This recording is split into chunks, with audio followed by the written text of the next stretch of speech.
اليوم أعلن للشعب التونسي في خضم التغيرات الجيوسياسية عن قرار تجنيس الإيرانيين والعراقيين في تونس تطبيق المذهب الشيعي، وأقر يوم مقتل الحسين يوما وطنيا للحداد الشعبي. ویڈیو یہ ہے کہ تیونس کے صدر وہ یہ اعلان کر رہے ہیں کہ آج سے میں شیعہ مذہب اختیار کر رہا ہوں، اور ہمارا جو ملک ہے تیونس وہ شیعہ فقہ کو فالو کرے گا۔ اکثریت اہل سنت والجماعت کی ہے، یہاں فقہ مالکی کے لوگ زیادہ ہیں۔ الجزیرہ نے ایک رپورٹ بھی شائع کی ہے، اور ان کے بارے میں یہ ابھی سے نہیں، یہ کافی عرصے سے اس طرح کی باتیں چل رہی ہیں۔ ابھی آپ دیکھیں کراچی کے اندر سبیلوں کے اوپر معاملہ شروع ہو گیا، تو کیا سبیلیں رک جائیں گی؟ نہیں، شیعیت کی تاریخ کو یہ نہیں سمجھتے۔ شیعیت کی تاریخ کے اندر یہ ہے ریزسٹنس، آپ اس کو جتنا دباتے ہیں یہ ابھر کے آتا ہے۔ بسم اللہ والصلاۃ والسلام علی رسول اللہ وآلہ وعلی السلام علیکم ورحمۃ اللہ وبرکاتہ۔ امید کرتا ہوں آپ لوگ خیریت سے ہوں گے، پروردگار آپ سب کو اپنے حفظ و امان میں رکھے، اور میری یہ دعا ہے کہ جہاں جہاں بھی اس ماہ محرم کے اندر وطن عزیز پاکستان میں ائمہ اہل البیت علیہم السلام کا ذکر ہو رہا ہے، شہدائے کربلا کو یاد کیا جا رہا ہے، خواہ کوئی بھی کرے، کسی بھی مجلس میں کرے، پروردگار اس وطن کو امن و امان کے ساتھ رکھے، اور ہمیں قرآن مجید میں تدبر کرنے اور اہل البیت کی معرفت عطا فرمائے۔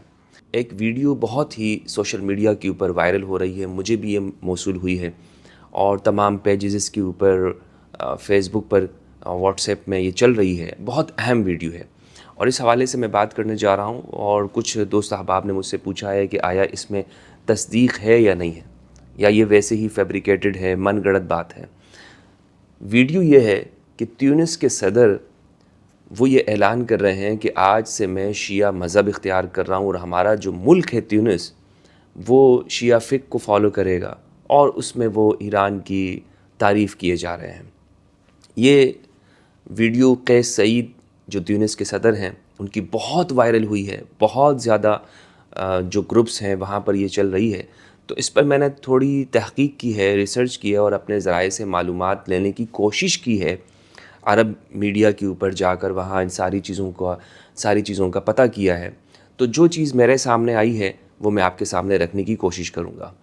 تیونس یہ مغرب کے ممالک میں شمار ہوتا ہے، مغرب سے مراد افریقن جو مسلم ممالک ہیں یہ اس کا حصہ ہے، اور یہ اس کی اکثریت اہل سنت والجماعت کی ہے، یہاں فقہ مالکی کے لوگ زیادہ ہیں، اور جو نماز کا طریقہ ہے، وہ جو فقہ رائج ہے اس ملک کے اندر تو وہ فقہ مالکیہ ہے۔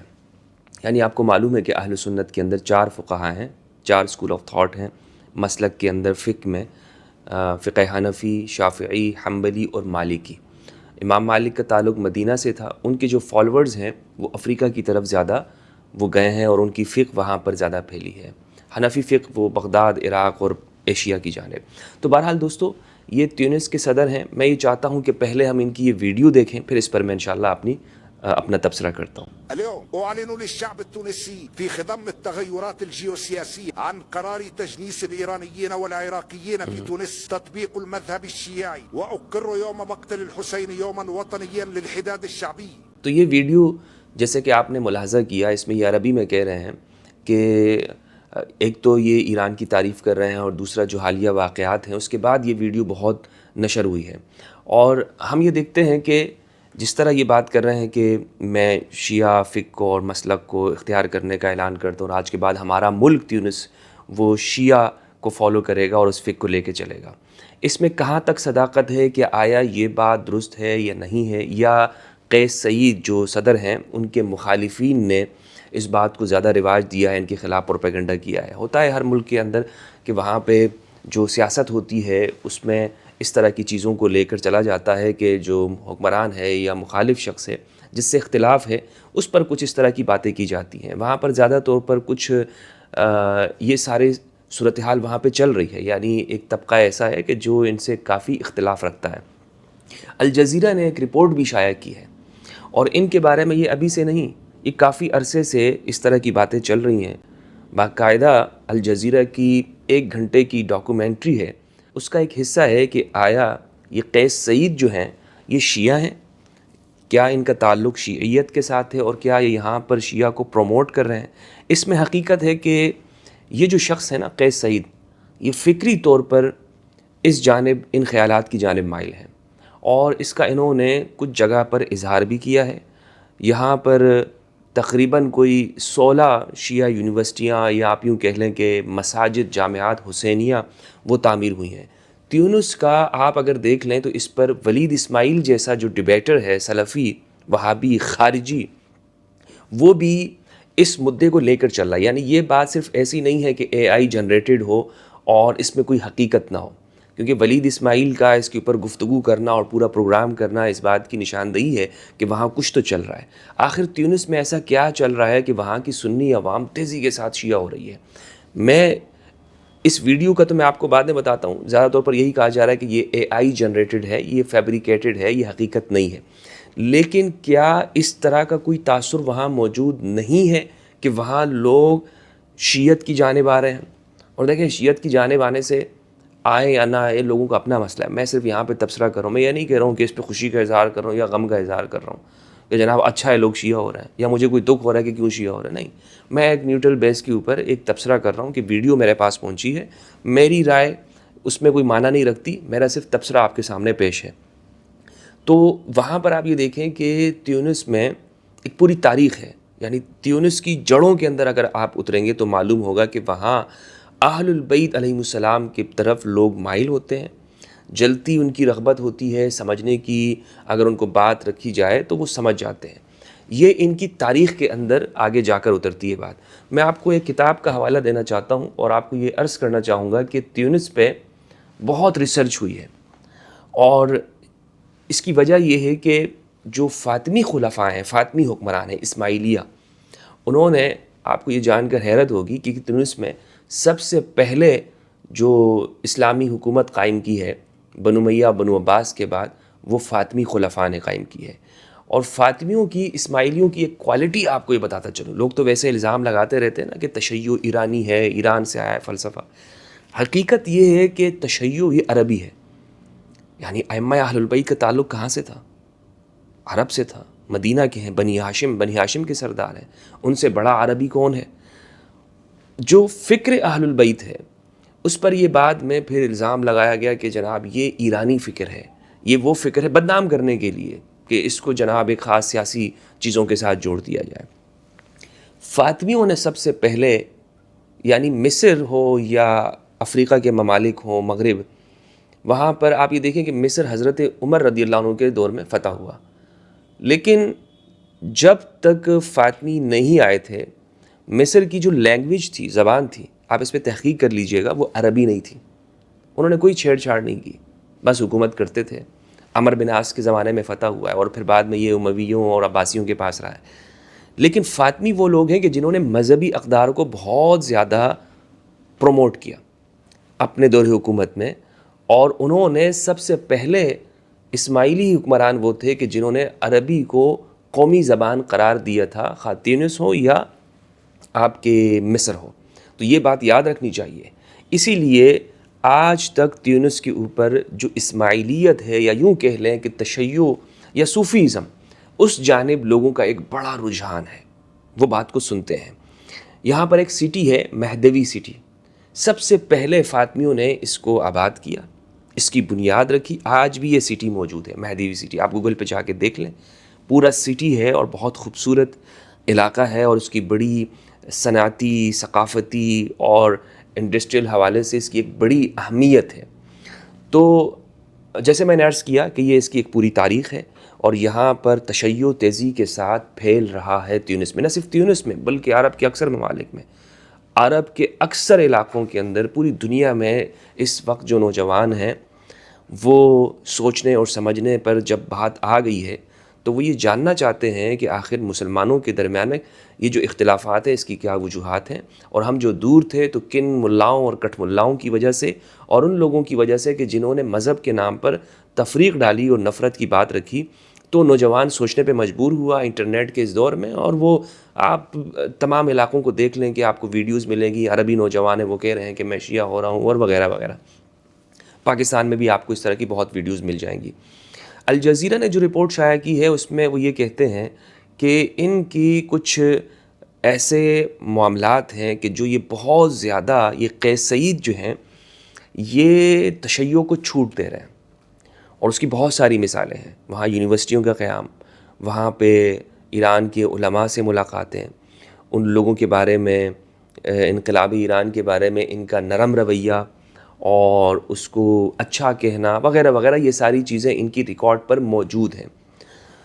اسی طرح آپ یہ دیکھیں کہ اہل سنت کے جو بڑے علماء ہیں، میں کچھ نام آپ کے سامنے پیش کرنا چاہوں گا کہ جو تیونس سے ان کا تعلق ہے، سلفی تھے، وہابی تھے، ابن تیمیہ کے فلسفے اور ان کے کلامی مسائل کو ماننے والے تھے، لیکن وہ شیعہ ہو گئے، اور ایسے شیعہ ہو گئے کہ انہوں نے ہزاروں لوگوں کو شیعہ کر دیا. جیسے مثال کے طور پر تیجانی سماوی صاحب ہیں، انہوں نے کتاب لکھی ہے قضیت یوم الرزیہ، یوم الخمیس کے نام سے. اسی طرح سے ثم اہتدیت، اور شیعہ ہی اہل سنت ہیں، اشیعہ ہم اہل سنہ. وہ ایک سلفی تھے، انہوں نے اپنی پوری بائیوگرافی بھی لکھی ہے کہ وہ کیوں اس جانب آئے. اسی طرح جو حال میں سلفیت سے جو شیعت کی طرف آئے ہیں، شیخ احمد سلمان تیونسی حفظہ اللہ، اور ان سے میری ملاقات بھی ہوئی کربلا میں. ان سے میں نے بائیوگرافی بھی ان کی پوچھی، اور یہ سوال بھی میں نے ان سے رکھا تھا کہ آپ کا جو یہ سفر ہے، کیف تحولت من السنیۃ السلفیہ الی الشیعیہ، تو اس کا جواب انہوں نے بڑا تفصیلی جواب دیا تھا، اور اس میں یہ بات کہی تھی. وہ انٹرویو میرے سے محفوظ نہیں رہا، بہت افسوس ہے مجھے، لیکن ان کا کہنا یہ تھا کہ انہی مسائل کی وجہ سے، حدیث ثقلین کی وجہ سے، خلافت کے معاملات پر، اور آیت تطہیر کا انہوں نے حوالہ پیش کیا کہ جب میں نے یہ دیکھا کہ جناب ہماری اہل سنت کتابوں میں آیت تطہیر جو قرآن مجید کی آیت ہے سورہ احزاب 33 کی 33، اس کی تفسیر میں جو صحیح تفسیر ہے، ہم اہل سنت یہ دعویٰ کرتے ہیں کہ قرآن کے بیان میں جو تفسیر ہے وہ سب سے پہلے حدیث کو رکھا جائے گا، رسول اللہ کے ارشاد کو. وہ کہتے ہیں میں پریشان ہو گیا کہ جب میں نے یہ دیکھا کہ ایک طرف تو حدیثیں ساری کہہ رہی ہیں کہ اس سے مراد اصحاب کسا ہے، اہل سنت کی تفسیر یہ کہہ رہی ہے، رسول کا فرمان یہ کہہ رہا ہے، ازواج رسول یہ کہتی ہیں، صحابہ کرام یہ کہتے ہیں، لیکن ہمارا مولوی کہتا ہے نہیں، یہ روایتیں نہیں. اور دوسری جانب پر ہم خود کو اہل سنت بھی کہتے ہیں، والجماعہ بھی کہتے ہیں. تو کہہ رہے ہیں پھر ثم ترکت، میں نے چھوڑ دیا اسے، اور پھر الحمدللہ صرت شیعیا و تحولت الی مکتب اہل البیت، اہل البیت کی جانب میں آ گیا. تو تیونس کے اندر اس میں بہت ساری، آپ گوگل کر لیں، آپ چیک کر لیں، اور تیونس کے حوالے سے آپ یہ لکھیں کہ وہاں پر جو یہ ساری چیزیں ہیں، یہ سارا عمل ہے. اب مثال کے طور پر آپ محرم کے ان دنوں میں دیکھیں تو وہاں دروازے کھول دیے گئے ہیں. وہاں پہلے بہت سختی تھی کہ مثال کے طور پر عزا کے اوپر، مجالس کے اوپر، اس میں بہت کمی اور کنٹرول ہوا ہے، اور یہ ایک بہت اچھا عمل ہے دوستو. یہ پاکستان میں بھی ہونا چاہیے، دنیا بھر میں ہونا چاہیے کہ ہم مذہبی رواداری دیں، ہم ایک دوسروں کا احترام کریں، ہم ایک دوسرے کے مقدسات کا احترام کریں، اہل البیت کے فضائل کو بیان کریں. وہی اصل ہے، وہی حقیقت ہے. تو جو ایک تفرقہ اور انتشار کے نتیجے میں ہم نے فرقہ وارانہ بنیادوں پر جو سختیاں کی تھیں، جو قوانین لائے تھے، اس کا جو خمیازہ ہے وہ آج مسلم جو ممالک ہیں اس میں ہم خود بھگت رہے ہیں. یعنی اگر ہم نے سیاسی حوالے سے کوئی غلطی کی ہے نا، تو میں آپ کو بالکل سنجیدگی کے ساتھ یہ بات عرض کرتا چلوں کہ اس کا نقصان سنیت کو ہوا ہے، اس کا سب سے بڑا نقصان اہل سنت کی اکثریت کو ہوا ہے، اور میرا اس پہ دل دکھتا ہے. مثلا ہم نے جب جھوٹ پھیلائے ہیں، ہم نے جب اس طرح کی باتیں کی ہیں، یا ہم نے کہا کہ جناب اس نے تو فلاں صحابی کے بارے میں یہ بات کر دی ہے، پرچہ کاٹو، تھانے کا گھیراؤ کرو، فلاں کرو، ملک کا امن خراب کر دو، اس سے کیا ہوا؟ اس سے یہ ہوا کہ لوگ اور سوچنے پہ مجبور ہو گئے.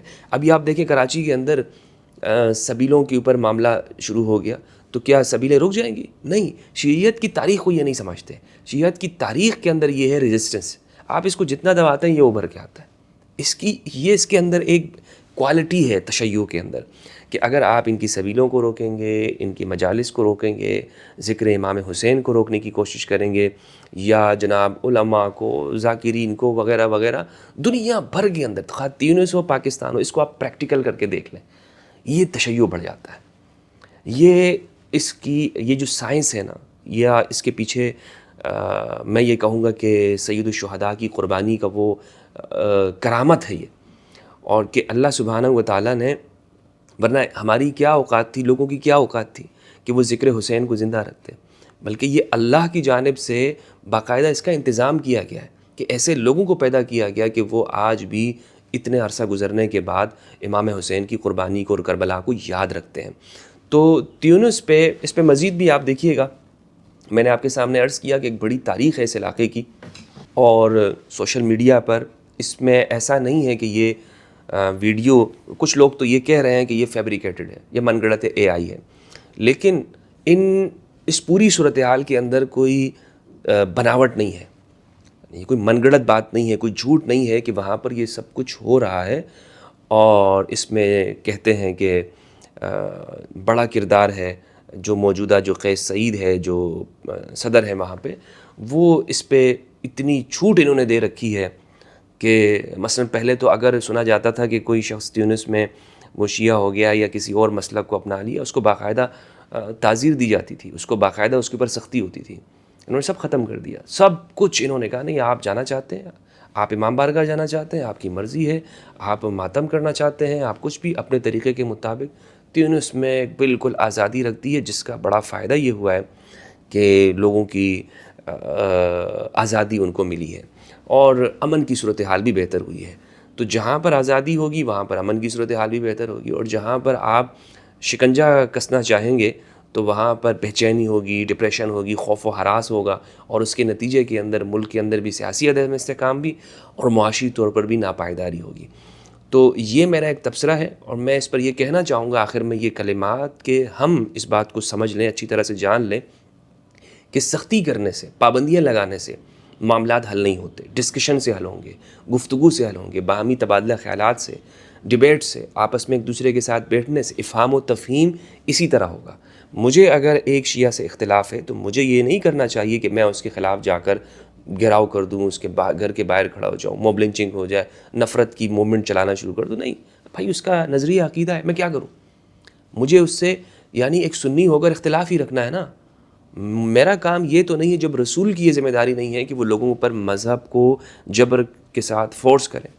سورہ یونس کے اندر جس طرح اللہ سبحانہ و تعالیٰ نے ارشاد فرمایا، آپ کا رب چاہتا تو پوری دنیا کے لوگ سارے کے سارے مومن ہو جاتے۔ فَأَنْتَ تُكْرِهُ النَّاسَ حَتَّى يَكُونُوا مُؤْمِنِينَ، کہ آپ لوگوں پر فورس کریں گے کہ وہ مومن ہو جائیں؟ تو اگر رسول لوگوں پر فورس نہیں کر رہے اسلام پہ، تو پھر میں یا آپ، کوئی مذہبی طبقہ، کوئی فرد مائنورٹیز کے اوپر، اقلیتوں کے اوپر، ان کے رسم و رواج، ان کے کلچر پر پابندی لگانا، ان کی آزادی اظہار رائے کو چھیننا، یا یہ نفرت کی تعلیمات پیدا کرنا کہ بھائی سنی شیعہ یہ تو کبھی ایک دوسرے سے ہاتھ نہیں ملائیں گے۔ جب تک ہم زندہ ہیں ہمیں یہ وعدہ کرنا چاہیے، کربلا ہمیں یہ وعدہ ہے، کربلا ہمارا، کہ ہم سنی شیعہ کو ایک ساتھ قریب کریں گے، ہم اپنی کوششیں جاری رکھیں گے کہ ایک دوسرے سے ہاتھ ملاتے رہیں، ایک دوسرے کے قریب رہیں، محبتوں کو بانٹتے رہیں، اور دنیا کے اندر ذکر اہل البیت، اس پرچم کو، اس علم کو بلند رکھیں۔ والسلام علیکم ورحمۃ اللہ وبرکاتہ۔